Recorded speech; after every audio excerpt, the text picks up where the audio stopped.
It is a small world after all. We have updates on a brand new Jenna Ortega horror film, Screamboat starring David Howard Thornton, Art the Clown himself, Scream 7, and many more. Now let's get into it, horror fans.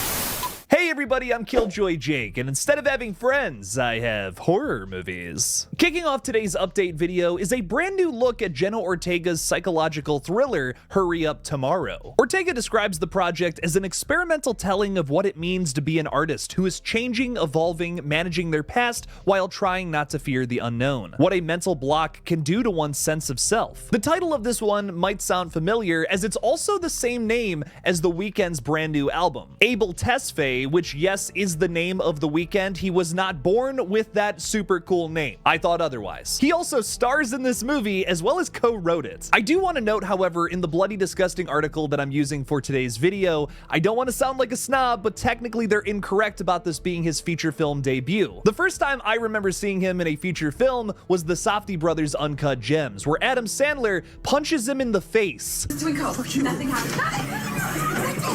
The Weeknd wrote the screenplay with Reza fame and director Trey Edward Schultz. Trey is probably best known for his A24 thriller It Comes at Night, a movie criticized for never showing its monster, yet it still finds a way to be terrifying. It's kind of like the movie Contact in that sense, but also not at all. It Comes at Night was much more a commentary on how human beings react in stressful situations rather than the monster movie it was advertised as. So I get the criticisms of the flick, but what it is still really cool. Hurry Up Tomorrow, however, follows a musician plagued by insomnia who is pulled into an odyssey with a stranger who begins to unravel the very core of his existence. That's one of the most bizarre plot descriptions I think I've ever read on this page. My guess is that The Weeknd is going to be playing this male musician, which makes a lot of sense, right? Jenna Ortega is probably this mysterious stranger. Think Virgil leading Dante through the many layers of hell. I'm really excited for this flick, which is dropping on May 16th, the same day as Final Destination Bloodlines. It's gonna be Hurry Up Bloodlines weekend, baby! If you also bawled your eyes out watching the film Train to Busan like I did a couple years ago, well, have I got some good news for you. South Korean filmmaker Young Sang-ho is making another movie in the TBU, the Train to Busan universe, that is. That's not a real thing, I did just make it up. But so far there are 3 movies that connect all the way back to Train to Busan. That is, of course, Train to Busan, Seoul Station, the prequel film that's animated, it's a weird one, and then also the sequel, Train to Busan Presents Peninsula. The next film is going to be titled Gunchi, which I believe translates to a biological colony. It's interesting to note that this is a very rare zombie universe where the zombies haven't taken over the entire planet yet. In Peninsula, which is the latest film in the series, saga, whatever you want to call it, extended universe, I guess, right? It's just the Korean peninsula that has been taken over by the undead, hence the name Peninsula. This makes me wonder if the third film in this universe is about the zombie virus spreading farther than just that. Maybe the entire world has been taken over by the undead and now we're just following a small colony of survivors trying to make it through the apocalypse. The film's distributor Showbox even says that the film is the culmination of Young Sang-ho's universe spanning from Train to Busan to Peninsula. That really supports that theory, man. Culmination is basically another word for climax, baby. And KillJoy Jake likes a climax. When I first saw Peninsula, I was so jazzed up about it, I called it my favorite horror flick of 2020. I don't know if I still agree with that, but Peninsula is an excellent flick, and if you have not seen it and you're a fan of Train to Busan, I couldn't recommend it enough. This series is chock full of some of the best modern zombie movies out there, and I can't wait to see what Sang-ho cranks out next.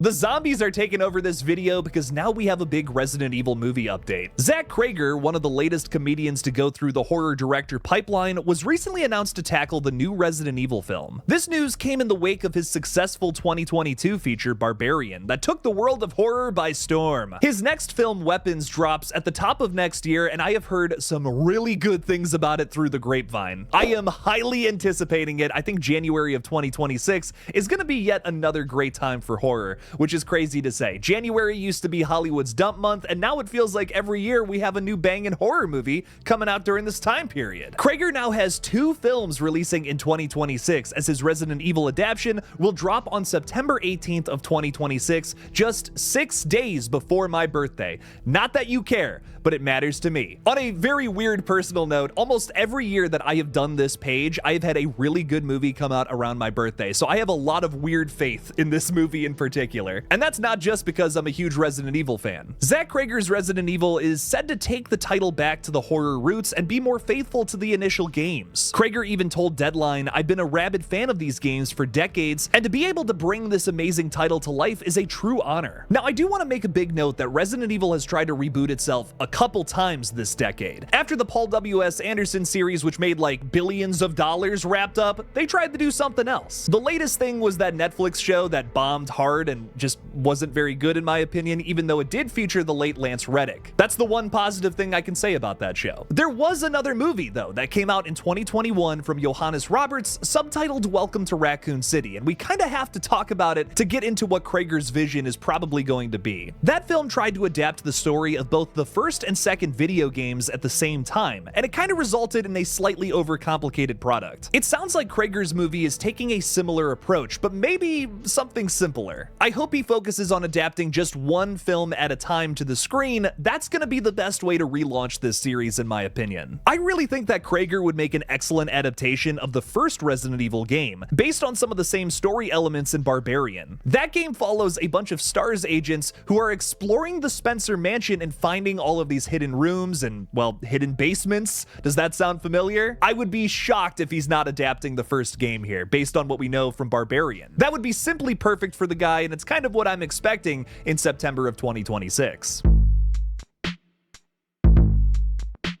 There's a new poster that just dropped on Friday for the film Screamboat that releases on April 2nd. It's a movie that's going to turn David Howard Thornton, the Art the Clown actor, into Steamboat Willie, but one who is a little more murderous than the one we saw in the original cartoon, although he was pretty violent too, don't forget. The film is being described as, "Be our guest on a New York City ferry ride that turns into a hilarious nightmare when a mischievous mouse named Steamboat Willie becomes a monstrous reality. As passengers set sail, their trip turns deadly when the tiny terror unleashes murder and mayhem." My friends over at Fuzz on the Lens are working on this one, who of course produced Terrifier 2 and 3, and the team promises that this one is packed with big kills, big laughs, and a miniature menace. Screamboat is a cinematic thrill ride that reimagines Steamboat Willie like never before. The cast even features Kaylee Hyman from Terrifier 2, and I guess Terrifier 3 for like that one scene about passing rice. Man, this one looks ridiculous, but I'm definitely going to be seeing it in theaters on April 2nd. Full steam ahead, baby!